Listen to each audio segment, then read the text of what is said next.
Hello there to everybody out there in our Montasy Comics Extended Universe. I'm Adam, and this is... Jimmy here. Hooray!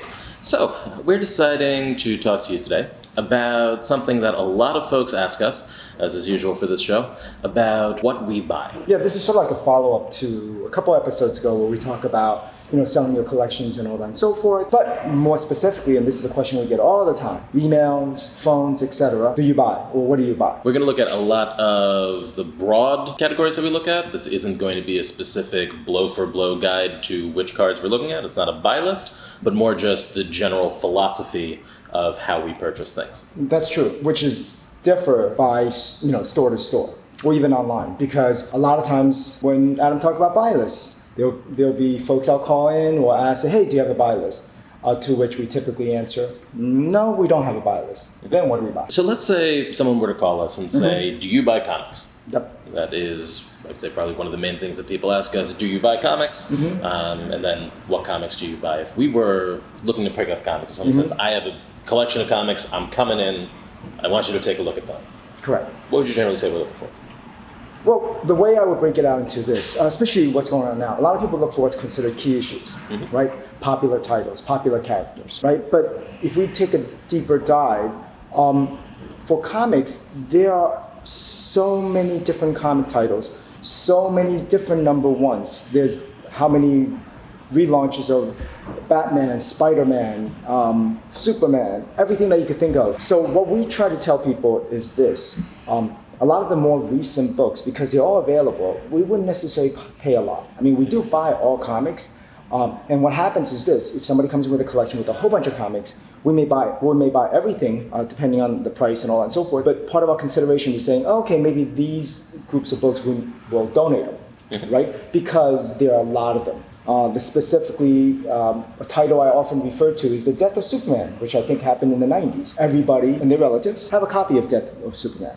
So it's not necessarily something that I would say we would buy per se, but if it's part of the overall collection, we will pick it up. Most likely we'll be holding on to it, potentially donating and all that and so forth.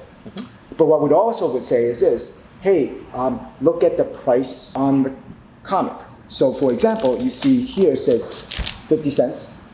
Right? And then there are different 25 cents, 15 cents, or 12 cents, as you can see here. But then you want to look at conditions, whether or not it's a key issue, like first appearance of any particular characters. So the one book that Adam just showed up earlier was the first appearance of Silver Age Captain America.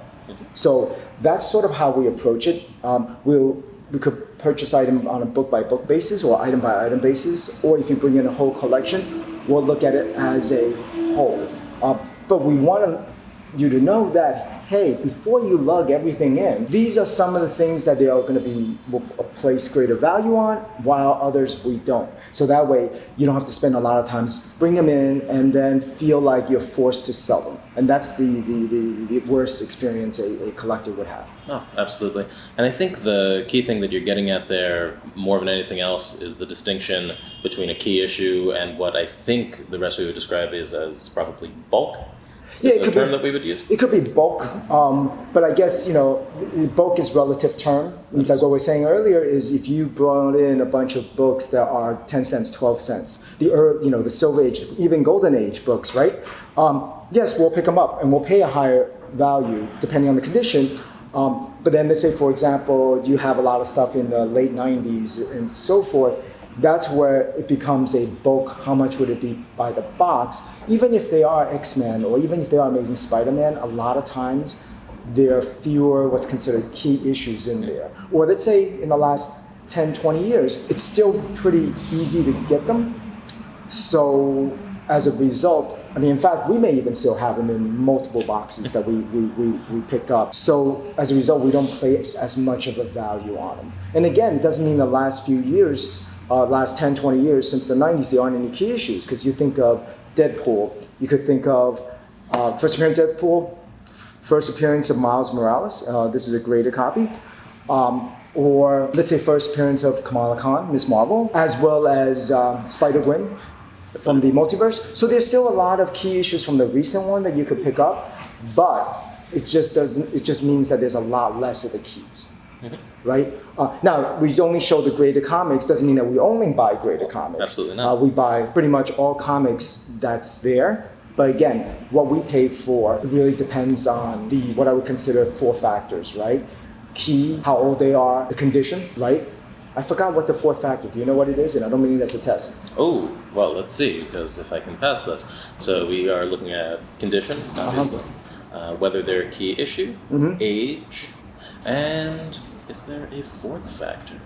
Maybe it's just 3. I think it's just those 3.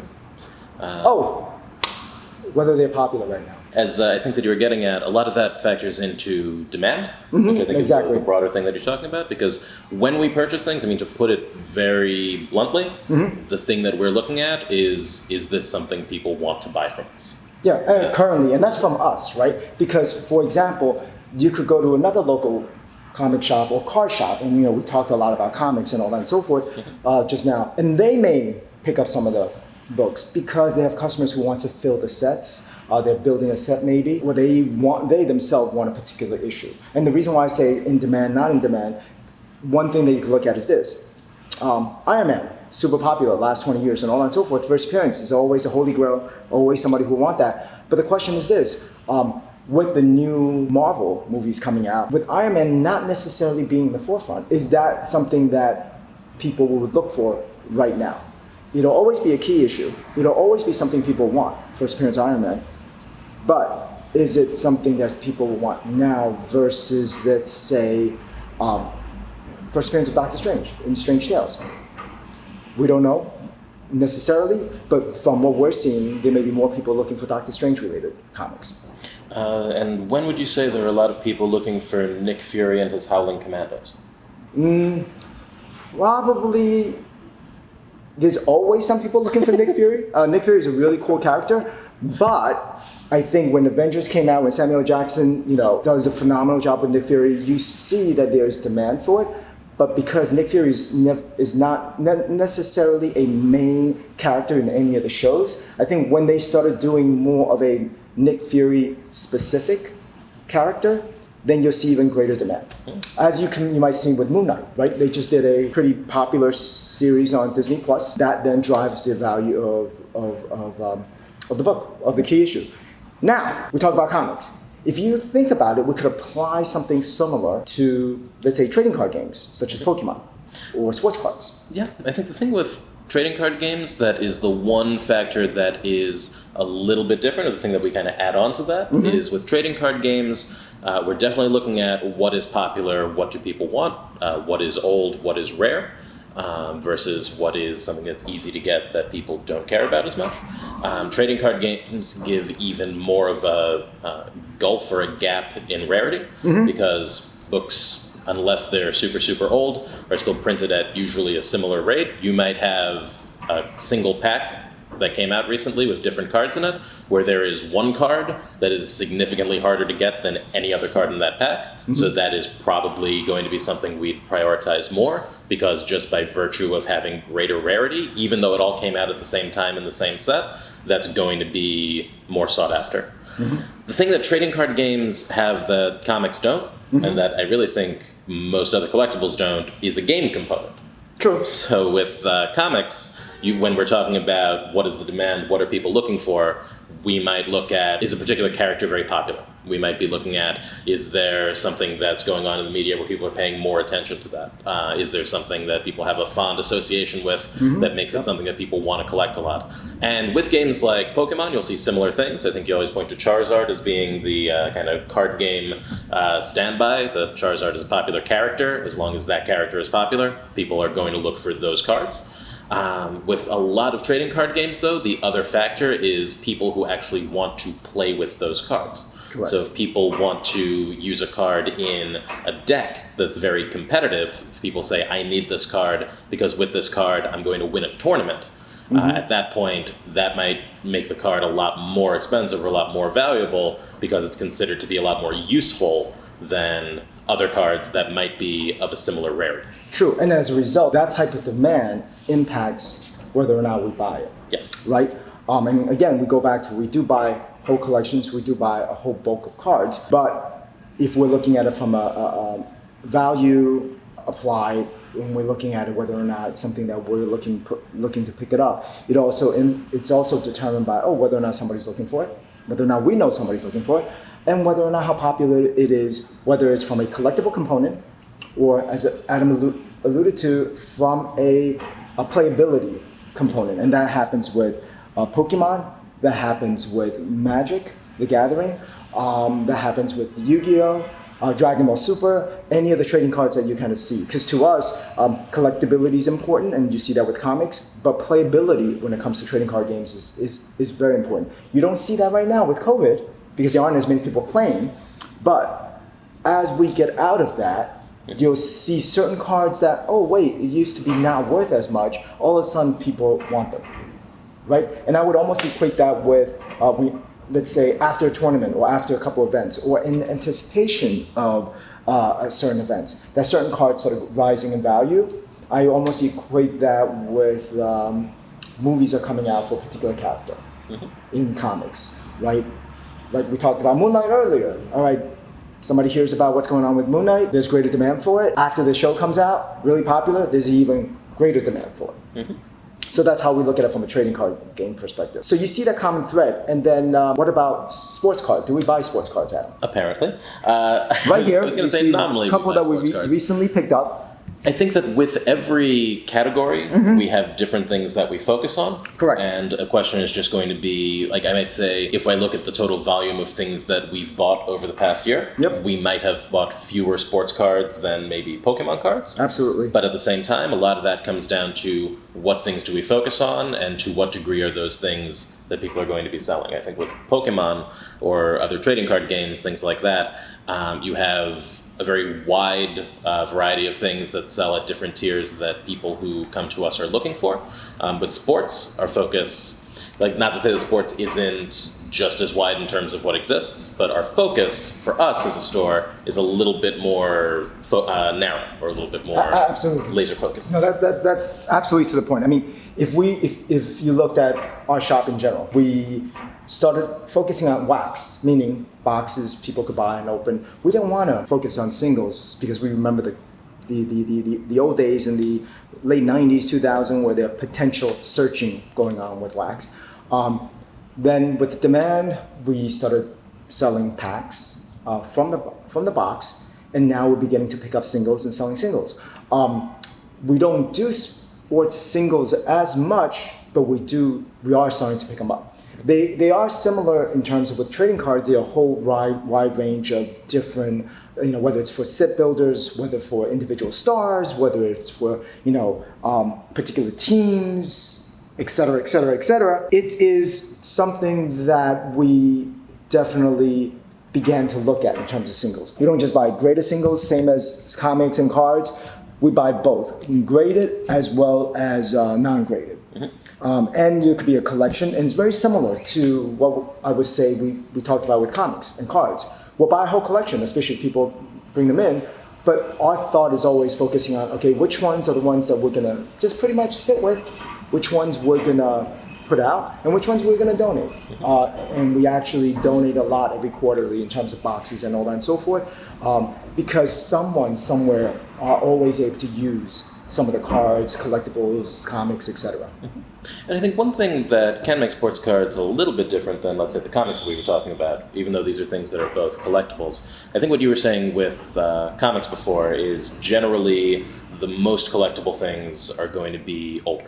That there might be a small number of key issues in things that released recently, but that generally, when you're looking at things that a collector is looking for, they're going to look at the older key issues. Yeah, for the most part. Absolutely. Would you say that is true of sports as well, or would you say that there's anything that that's is a different factor? That's a very good question. For sports, there's a specific target. I mean, so does comics. That's not saying that it doesn't exist. You do have.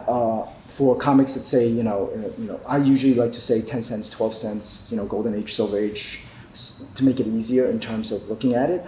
There are always folks out collect the older comics, right? But now let's say fast forward to sports, there is what's called, you have vintage collectors. You have, like more of the recent collectors, last few years. But there are folks that really collect the vintage cards. You're talking about, the older Babe Ruth, Mickey Mantle, etc. Those releases. And there's been what we consider more of an investment focus, right? Because the thinking about those cards are, we're not going to produce them anymore.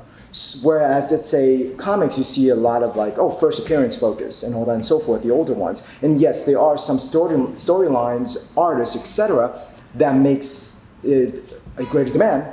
When it's sports, we do pick up all the vintage cards. It's almost like, it's similar to comics in that way, but then nowadays there is also an additional what's considered investment value on some of the older vintage cards. Like you could have cards that's coming out in the 60s, 50s, but then now they're graded, and at a particular condition, there's greater value to it. So that's where it doesn't have to be a rookie or a key per se. It has a lot more to do with how old it is, and it's a collectability. So if you're talking about, Mickey Mantle, Hank Aaron, Willie Mays, across some of the older sets, there's people that still collect them.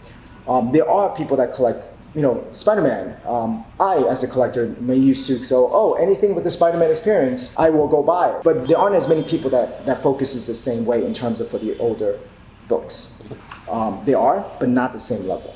But you definitely see a sort of like a fairly common thread across the collectibles. And as a result, that translated into what we buy in terms of what we would focus on, as Adam spoke to. Older books, we'll just buy them, put them away, we'll go through it later on. Older cards, same thing. And even when we're talking about collectible or trading card games, that's also a focus, even though older is relative. Because if you're looking at whether it's Pokemon or if you're looking at Magic, it's in the last 30 plus years. Yep. 30 years, give or take.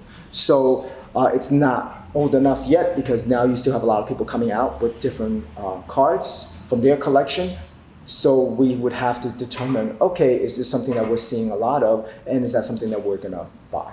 Yeah, and I think that is something that you get at as far as age when comparing things like sports cards to things like trading card game cards, and also comics, throwing those in there, that those all started at different times. Yep. So the timeline for all of those is going to be very different. Something from the early 90s for a trading card game like Magic the Gathering, something printed in 1993, might be considered old by Magic standards, and could be, if it's from the original set that was first ever printed, could be worth a lot to a collector. Whereas the same year, the same type of product, if we're talking about baseball cards, it's completely different, because that's a very different stage in that hobby and that collectible's lifespan. Yeah, and so one of the things we said is, old is relative, so is vintage. Yes. Right? We'll have folks that'll come in and say that we have some vintage collections of sports cards. Our very first question, and same as comics actually, is when is it?